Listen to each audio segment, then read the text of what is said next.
What's a story from your life that started off sad but had a surprisingly happy ending? The story of Mr. Hopeful and Ms. Lonely Heart. I was a bartender at a local place that was somewhat close to a university, but far enough away that it was a hidden gem. We used to get first dates all the time, most of them were Tinder-esque. I remember one time specifically, this guy comes in and sits down at a table alone, and kept checking his watch. A watch?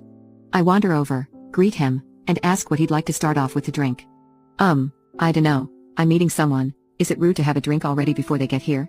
I smiled, asked if he was waiting for a date, he said yes, and I suggested a beer to sip on instead of a mixed drink. I told him it might calm his nerves a bit, but won't get him inebriated too quickly so he could enjoy his date. He agreed, apologized profusely for bothering me, which he wasn't at all, and continued to wait.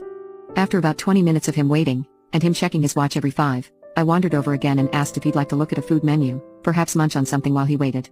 He declined, and glanced at his watch again. I made a comment about his watch and how